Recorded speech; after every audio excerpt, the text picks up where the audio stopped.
নমস্কাৰ বন্ধুসকলৰ কাৰণে লৈ আহিছোঁ কেইটামান গুৰুত্বপূৰ্ণ খবৰ। নো ইলেক্ট্ৰিচিটি বিল, নো চেলাৰী। বিদ্যুতৰ বিল পৰিশোধ কৰাৰ ৰিচিপ্ট দিয়াৰ পিছতহে কৰ্মচাৰীয়ে লাভ কৰিব দৰমহা। মুখ্যমন্ত্ৰীৰ কঠোৰ নিৰ্দেশনা।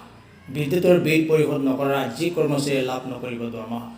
বিদ্যুতৰ বিল পৰিশোধ নকৰা যি কৰ্মচাৰীৰ সন্মুখত নতুন বিপদ।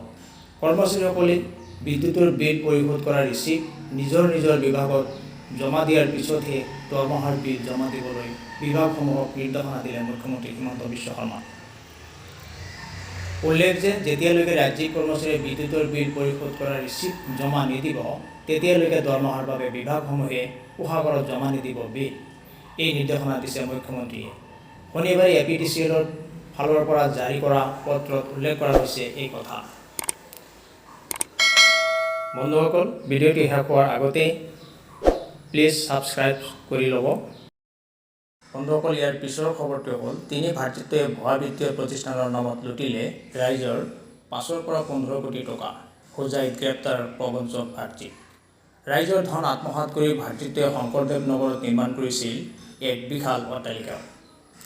ভুৱা বিত্তীয় প্ৰতিষ্ঠানে অসমৰ ৰাইজৰ কোটি কোটি টকা আত্মসাৎ কৰি পলায়ন কৰাৰ পিছতো শিক্ষা লোৱা নাই অসমৰ জনসাধাৰণে। ফলত পুনৰবাৰ ভুৱা বিত্তীয় প্ৰতিষ্ঠানৰ প্ৰলোভন পতিয়ন হৈ সৰ্বসাধাৰণ জনতাই হেৰুৱাইছে নিজৰ কষ্ট উপাৰ্জিত ধন। এইবাৰ কলকাতা কিংবা আন ৰাজ্যৰ ভুৱা বিত্তীয় প্ৰতিষ্ঠানত নহয়, ৰাইজে গাঁঠিৰ ধন হেৰুৱাইছে অসমৰ মাটিত জন্ম হোৱা এটি ভুৱা বিত্তীয় প্ৰতিষ্ঠানত। হোজাই জিলাৰ সদৰ শংকৰদেৱ নগৰ জিলা উপায়ুক্ত কাৰ্যালয়ৰ নাতিদূৰত আৰম্ভ হৈছিল সুজাতা মিউচুৱেল বেনিফিট নিধি লিমিটেড নামৰ বিত্তীয় প্ৰতিষ্ঠান। উক্ত গাঁওখনৰ পিণ্টু দেৱনাথ নামৰ লোকজনে 2018 চনত আৰম্ভ কৰা প্ৰতিষ্ঠানটোৱে বিভিন্ন প্ৰলোভনমুখী আঁচনিৰ জৰিয়তে পৰ্যায়ক্ৰমে 8 বা 10 মাহত জমা ধন দুগুণ হোৱাৰ অচিলাৰে এজেণ্ট নিয়োগ কৰি সংগ্ৰহ কৰিছিল ধন।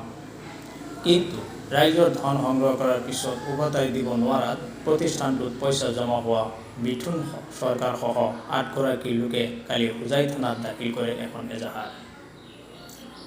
উক্ত এজাহাৰৰ ভিত্তিত আৰক্ষীয়ে 397/21 নম্বৰত এক গোচৰ ৰুজু কৰি আৰক্ষী অধীক্ষক বৰুণ পুৰকায়স্থৰ নিৰ্দেশত হোজাই থানাৰ ভাৰপ্ৰাপ্ত বিষয়া গৌতম কুমাৰে শংকৰদেৱ নগৰৰ বিত্তীয় প্ৰতিষ্ঠানটোৰ কাৰ্যালয়ত অভিযান চলাই মুখ্য সঞ্চালক পিণ্টু দেৱনাথসহ সঞ্চালক ভাতৃত্বক্ৰমে চেণ্টু দেৱনাথ আৰু মণ্টু দেৱনাথক গ্ৰেপ্তাৰ কৰি থানাত লৈ অনাৰ পিছত ভাতৃত্বই ৰাইজৰ বুৰ্বক বনাই বিত্তীয় প্ৰতিষ্ঠানটোৰ নামত কোটি কোটি টকা আত্মসাৎ কৰাৰ তথ্য পোহৰলৈ আহে।